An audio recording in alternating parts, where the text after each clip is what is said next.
Hello दोस्तों, स्वागत है आपका अपने YouTube channel Saddam sir official पर। आज हम लोग देखने वाले हैं कक्षा 7 का और लेके आए हैं भाई प्रश्न उत्तर। विषय है हिंदी, वार्षिक परीक्षा 2025 का। पहला प्रश्न है, कोष्ठक में दिए गए विकल्पों में से सही विकल्प चुनकर रिक्त स्थानों की पूर्ति कीजिए। कुल प्रश्न है आपके पास 5 और प्रत्येक प्रश्न पर 2 अंक निर्धारित किए गए हैं और कुल मार्क्स हैं 10। पहला प्रश्न है क का, वर्षा बहार पाठ एक खाली स्थान है। ये वर्षा बहार पाठ की क्या है भाई? तो कहानी है या कविता है? आपके पास 2 ऑप्शन है, तो ये कविता है, तो कविता यहाँ पर भर देना है। ख का देखिए सवाल, अब्दुल कलाम के बचपन में खाली स्थान पक्के मित्र थे। कितने पक्के मित्र थे भाई? 3 या 4? तो 3 थे, तो यहाँ पर खाली स्थान में 3 भर देना है।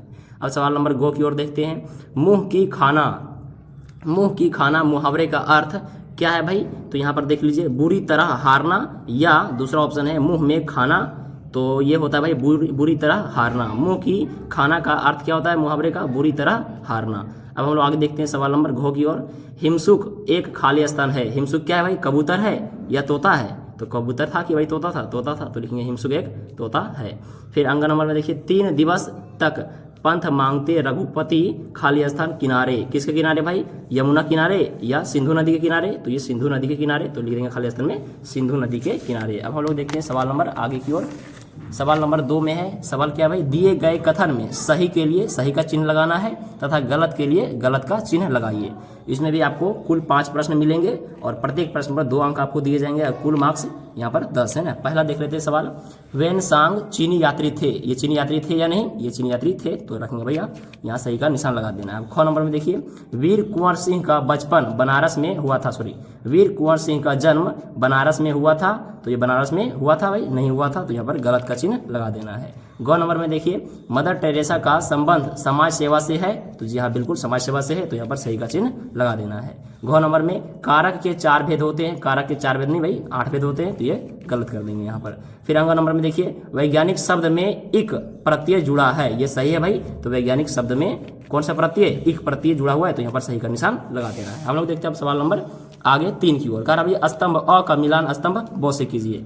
स्तंभ अ का पहला सवाल है, देखिए क में प्रतीक्षा का पर्यायवाची शब्द क्या होगा भाई? तो यहाँ पर आपको देखिए इससे मिलान करना है, तो प्रतीक्षा का पर्यायवाची शब्द होता है इंतजार, तो क का मिलान करना है 3 के साथ। फिर देखिए ख में राजा का लड़का मिलान करना है किससे? कुरूप से। राजा का लड़का भाई कुरूप है, यानी कि थोड़ा सा सामला नहीं। ग नंबर में देखिए, सुंदर का विलोम शब्द क्या होता है? सुंदर। सवाल नंबर ख में देखिए, राजा का लड़का किससे मिलान होगा भाई? राजपुत्र। और गौ नंबर में, सुंदर का विलोम क्या होगा भाई? सुंदर का विलोम होगा कुरूप, तो इसको 4 से मिलान कर देना है। अब घ में भुजंग का अर्थ क्या है भाई? भुजंग का अर्थ, तो इसको 2 से मिलान कर देना है, सांप। फिर अंग नंबर में, गंगा स्तुति कविता के कवि हैं, कौन है भाई? विद्यापति, तो अंग नंबर का मिलान कर देना है 1 के साथ। चलिए अब देख लेते हैं हम लोग आगे सवाल नंबर 4 की ओर। कह रहा भाई सवाल नंबर 4 में, लघु उत्तरीय प्रश्न लगभग कितने शब्दों में उत्तर देना भाई? 50 शब्दों में, और ये आपको कुल 2 प्रश्न मिलेंगे और प्रत्येक प्रश्न पर 5 अंक आपको दिए गए हैं, कुल मार्क्स 10 हैं। पहला है सवाल नंबर 4 का क में, नचिकेता ने पहला वर क्या मांगा? या आपके पास दूसरा सवाल है अथवा में, आर्यभट्ट के अनुसार रवि मार्ग किसे कहते हैं? तो ये दोनों में से जो आपको अच्छा लगे उसका आंसर दे देना है। फिलहाल अभी हम लोग देखते हैं नचिकेता ने पहला वर क्या मांगा। उत्तर में है, नचिकेता ने पहला वर अपने पिता के शांति और प्रसन्नता के लिए मांगा। उन्होंने यमराज प्रार्थना की कि उनके पिता वाजश्रव क्रोध से मुक्त हो जाए और जब वे वापस लौटे तो प्रसन्नता पूर्वक उनका स्वागत करे। तो आपको इतना लिख देना है, आपको 5 मार्क्स मिल जाएंगे। सवाल नंबर देखते हैं हम 4 के ख में। कह रहा है, अपनी हार से क्रोधित हुए राजा ने अचानक क्या प्रतिज्ञा कर डाली? अथवा में आपके पास दूसरा सवाल है, सोना को छोटे बच्चे क्यों अच्छे लगते थे? तो हम लोग देख लेते हैं भाई सवाल नंबर अथवा का आंसर देख लेते हैं। सोने को छोटे बच्चे इसलिए अच्छे लगते थे क्योंकि वे मासूम, निष्कपट और प्रेम से भरे होते हैं। उनकी सरलता,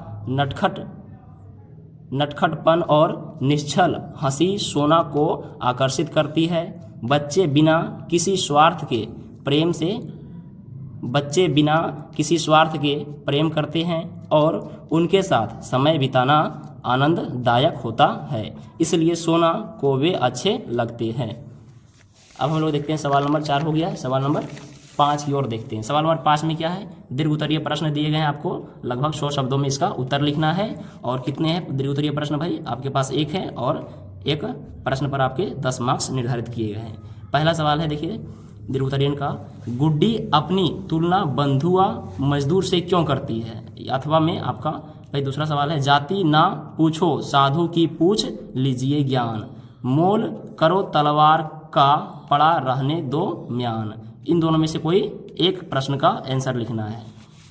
कह रहा ये कबीर के क्या है भाई, इस दोहे का अर्थ लिखना है, ये कबीर के। तो ये दोनों में से हम लोग देख लेते हैं भाई, कबीर दास के दोहे। कह रहा है कबीर दास इस दोहे में कहते हैं, किस दोहे में, इस दोहे में ना, ये दोहे में देख लीजिए। कह रहा है कबीर दास इस दोहे में कहते हैं कि किसी साधु या विद्वान व्यक्ति की जाति नहीं पूछनी चाहिए, बल्कि उसके ज्ञान और गुणों को महत्व देना चाहिए।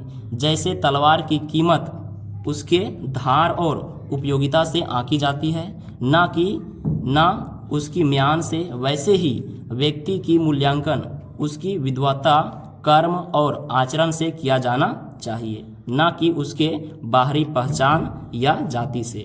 इस दोहे में सामाजिक भेदभाव का विरोध किया गया है। ज्ञान एवं कर्म प्राथमिकता देने की शिक्षा दी गई है कबीर जी की इस दोहे से। तो अगर ये वीडियो आपको अच्छी लगे तो लाइक कीजिए, शेयर कीजिए, और अगर चैनल पे नए हैं तो सब्सक्राइब ज़रूर कीजिए। और यहाँ पर आप लोग अपना नाम लिखिएगा, वर्ग क्रमांक, विद्यालय का नाम, प्रखंड कहाँ है भाई वो लिखना है, संकुल का नाम लिखना है, जिला। चलिए बहुत अच्छा, देखने के लिए आपका बहुत बहुत धन्यवाद। हम लोग फिर मिलते हैं अगले वीडियो में, तब तक के लिए धन्यवाद।